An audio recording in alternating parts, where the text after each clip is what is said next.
Hi, I'm Ira Wallace with Southern Exposure Seed Exchange here at Acorn Community Farm, and I'm for the soil because the soil is the basis of our agriculture. Soil grows our plants, and I love good soil.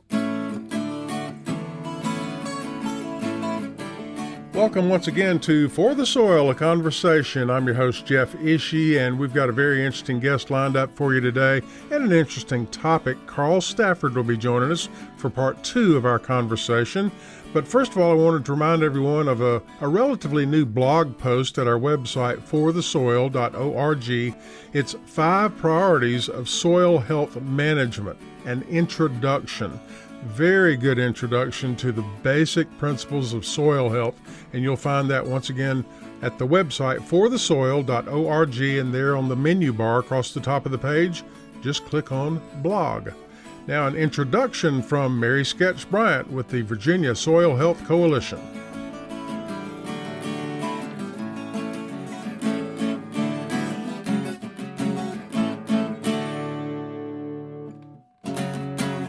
All right, this is Mary Sketch Bryant, the Virginia Soil Health Coalition and Virginia Tech, and we're so excited to have Carl Stafford back with us for a second episode. If you didn't listen to the first episode with Carl, would encourage you to do that.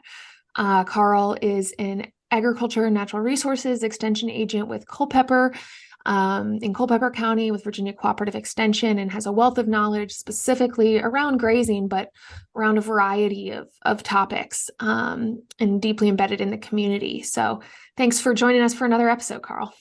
My pleasure. And Carl, to start off, we talked a lot last episode about innovation, the intersections of grazing and soil health. And another intersection that we like to explore a lot with For the Soil is around community well-being and soil health. And I know that you've been very involved from the beginning with the Carver Center, and would love to just hear for our listeners who don't know what the Carver Center is. What is the Carver Center? So this building was constructed in 1 year in 1947, and it was built to give teenage African-American students a place to go to high school. Some of them found high school by going to Christiansburg in Montgomery County. Some found high school experiences in Northern Virginia. Some didn't get any high school experiences. So the school was built. It was populated by some 600 students, and they were from 4 counties surrounding Culpeper, regionally central spot. And Mark Warner heard the word regional school, and he goes, "What? What's that?" There aren't any regional schools, but during segregation there were. There might be some regional vocational schools today, but there weren't any regional schools. But this one occurred. It was during segregation. So the intent was to provide education, and what I learned from its students was that there were some unintended consequences. So the community was brought together there during events at the school, and so business relationships and relationships, period, were initiated. And just because people are from the same race doesn't mean they know each other, and geographically they're separated, and so they come together at that school, the George Washington Carver Regional High School, and it was an unintended part of the result by having families come together there during school events, and it helped their connections with each other, their business cooperations. So it mattered, and I can't tell you how many ways it mattered, but I heard the students who went there that it really did matter, and it was important to them. So that building is now in its 3rd use. Its second life was as a vocational school. It was named Piedmont Vocational School, and 30 years worth of students. So the first 20 years was during segregation, and segregation ended, and students left in those last couple of years, and teachers left, and people actually lost jobs, and things fell apart for the folks that ran the school somewhat. But vocational use for 30 years, so 50 years worth of students went through that building. And then after the vocational system changed, Germanna Community College did some adult education at night and during the day, and that too came to an end. And then the county Culpeper County acquired ownership from the other 4 counties, other 3 counties, 4 altogether. And then the question was posed, what can we do with this building? And the first answer was, well, I don't know, it's a little ways out there. It's a few miles down 15 from Culpeper, 5 minutes driving time. From 29, there's no difference in driving across town than it is driving down 15 to get to the school. So it now has morphed into an ag service center concept, and Extension will be one of the first occupants. And we have some positive responses from USDA leadership. We'll see how that goes. Their local advisors must be in sync with leadership and decide that it's a good idea. But the service center concept is being discussed and applied. And it's kind of like car dealers at Culpeper. We've got all the dealers out there on 29. And if you're into Fords, you might look at a Nissan or a Chrysler at the same time, compare notes, see if there's a better deal somewhere else. I think that can happen. They're coming into, say, they come into forestry and they ask the Soil and Water Conservation District, or they go to FSA or Extension. And so all those agencies can occupy and serve the citizens that are using land to produce food and fiber in Virginia. And we think there's a lot of potential in the Carver Center serving a regional audience, and food becomes a focal point. So there's a commercial kitchen that's currently under construction. I didn't spend as much time as an extension agent worrying about human nutrition, even though there was human nutrition expertise in the office. But now I'm paying attention to it. Why? Because there's a kitchen. And so the tomato we grow must be the type of processing tomato that works in the kitchen. So it's not a slicing tomato. It's one that, maybe a Roma tomato that is good for sauce. I've used that example a lot. And so it matters now what you grow and how its characteristics are, and whether it will keep under freezing or canning or drying or pickling or whatever it may be. So now it matters to me what's going on in that kitchen, because it reflects back what's going on out on the land too. A business intent with that kitchen, so entrepreneurs can come in there in a safe place, inspected, high volume. They can try out recipes, scale up, try out a new method, make 50 gallons of chili, for example. It's under inspected conditions. It can then be served to the public. Rutans or whoever could do that. But entrepreneurs are busy with their food businesses, and we want to support that and nurture it. And then we expect them to graduate out and go on their own. So we'll see how that goes. There are examples. DC Union Kitchen is one of the examples, and Becca Gartner deserves credit for finding that spot and looking at it and talking to its participants and its leadership and its management. So some of that can be applied at the Carver Center. But food's coming together there, and the benefit to agriculture overall, and people learning by doing and watching other examples. And Carl, I think we talk about soil, as basic infrastructure, and I think also trying to encourage people to think about the systems and how everything's interacting. And really sounds like there's a network of different individuals as well as organizations working there. I know you've worked closely with Virginia State University Small Farm Outreach Program, as well as the minority veteran farmers of the Piedmont. If you talk a little bit more about that collaboration and how there really is a network of people and the idea of sort of energizing with diversity to make a system work. I think VSU's done as much to put us on the map as about any other action at the Carver Center. They have brought people and resources and learning by doing and workshops and experiential learning that is so key to gaining an understanding of and ability to apply. And so they have Virginia State's Small Farm Outreach Program has basically agreed with minority and veteran farmers of Piedmont to be essentially a representative of in the local community of that Small Farm Outreach Program, and to follow the procedures and the processes and the training methods that can be delivered through Extension and through the Virginia State program, and are occurring across Virginia, all the way into Southwest Virginia and all over. So the spread of that program is significant and appealing to me to see it grow and reach more and more people. And again, to reach more and more people that are examples of farmers that look like the students, and they can see themselves in those examples and say, well, this is something I can do because they're doing it, and I think I'll give it a try. So there's a lot of efforts in Virginia to be on the land and to maybe revisit roots. We all have roots back to agriculture if you go 2-3 generations back, and there's a lot of aspiration to return to that and do what family members did on land where they did it. The Carters in Louisa and Orange County are a good example. We're talking several generations, and the next generation's down there making the most of it. And Michael Carter Sr. is just tickled to death to have a farmer in the family. And his son, Michael Carter Jr., is that farmer, and he's speaking and he's applying and he's doing things. And so there's an example of what others can follow. But so a dynamic group and a diverse group and an active group, and things are happening, and examples are being demonstrated. Food becomes the focal point. Carl, maybe a slight aside, but just to step back to the origins, for our listeners who don't know who George Washington Carver is, it just seems so fitting, especially now that the center really has its roots in food, that it's named after him.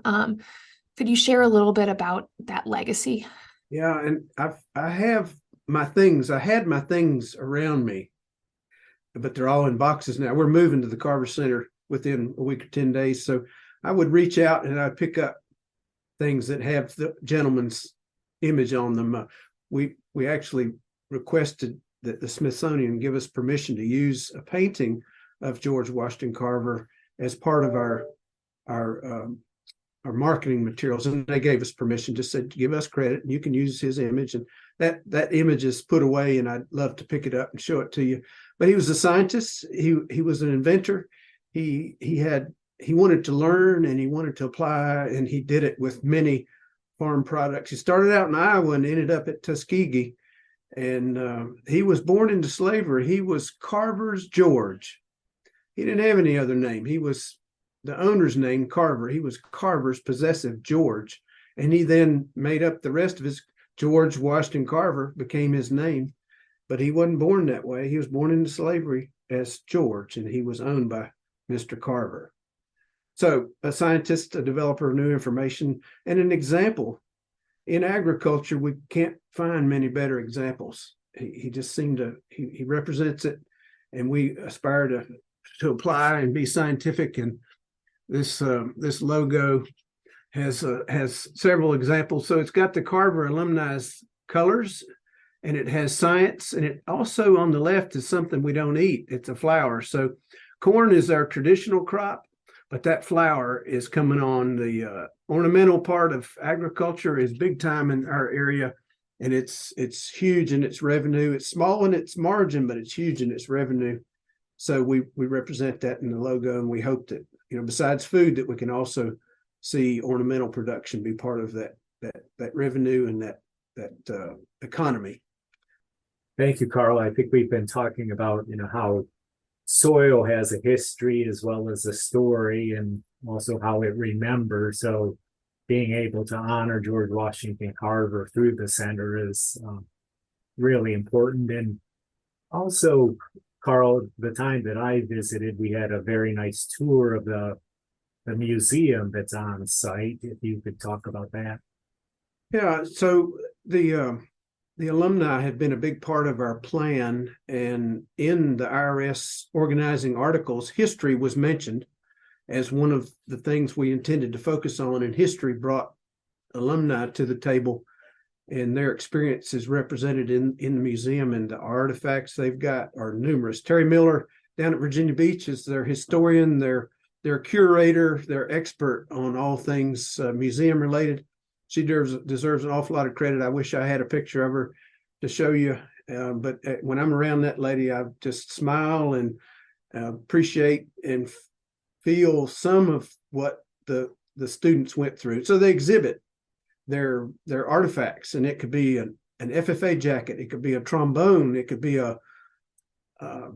many other things that are part of that student experience. And so they show these things in their exhibits. One of the exhibits that they did was to honor the women in not only in the Culpeper community, but in the surrounding communities, and the teachers. And so they honored those strong women, and they named them, and they talked about what they did. And that's just one facet of interest area that Terry was smart enough to bring together. And she's also knows that traveling exhibits matter. So you go to communities with your exhibits and you have open houses and you show and you say, if you want to see more, you come to the museum at Carver. So they were put in a very strategic, important place. They were put in the library, which is right off the foyer at the beginning.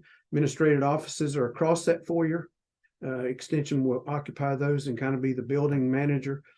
But the library is the second and very important spot. So that was specifically chosen and allocated big space, strategic space. They've occupied it. They've populated it with a lot of cool stuff and interesting. And when you hear them say, not even my family fully understands what I went through, we now need to have a Ken Burns style documentary, and they're working on that. So you play the music, you show the still photographs, you talk to the person in their advanced age. The youngest one is 70. So that kind of documentary thing, I can imagine it coming. And so this imagining is part of what's made Carver work. So there's some imaginers besides me, some folks with some vision or thought, but it hadn't hurt to have some of that in the beginning. And now others see examples and they go, wow, yeah, I can tell we're going to do that. So this thing is picking up speed. I say the train's pulling out of the station, and to the credit of those who recognize now what some of that early vision laid out there. So now there's plenty of people that are helping move this thing forward. And Carl, I know we're right at time here, but where can folks find out more about the Carver Center in the resources and opportunities with it? So their websites, you search for George Washington Carver Food Enterprise Center, George Washington Carver Ag Research Center, George Washington Carver Regional High School alumni. If you search for Carver and Culpeper, you'll soon run across websites that give you more information. They're as good as we've got. They're going to get better, and it's a way to reach people and communicate with people. So there are online resources. But I would say the best way is to put your feet on the ground and come and visit and talk with and look at what's happening to get a real feel and scope for it. Great. Well, thank you, Carl. And it's exciting to know that extension will be there in just a couple weeks. So can come visit you and the center and see all that's going on. Really appreciate you doing a second episode with us. And again, this is For the Soil, a Conversation, and great to have you with us, Carl. Thank you. Yes, thank you, Carl. We really enjoyed hearing about Raise 300 as well as the George Washington Carver Center. And that concludes this episode of For the Soil, a Conversation. Our host this week, Dr. Eric Bendfeldt with Virginia Cooperative Extension Community Viability, and Mary Sketch Bryant with the Virginia Soil Health Coalition. Special guest, Carl Stafford with Virginia Cooperative Extension. For the Soil, a Conversation is made possible with funding support from the National Fish and Wildlife Foundation and the Agua Fund. Other partners include the USDA's Natural Resources Conservation Service, Virginia Cooperative Extension, Virginia State University, Virginia Department of Conservation and Recreation, and partners of the Virginia Soil Health Coalition. Views expressed on this podcast are those of each individual guest. To download a copy of this or any other episode, visit the website forthesoil.org. And if you have a specific question about soil health, call your local extension office or contact your local USDA service center or perhaps a Soil and Water Conservation District office. Music used during today's program was provided courtesy of the Flip Charts, all rights reserved. For the Soil, a Conversation is produced by On the Farm Radio in collaboration with Virginia Tech. I'm your host, Jeff Ishee.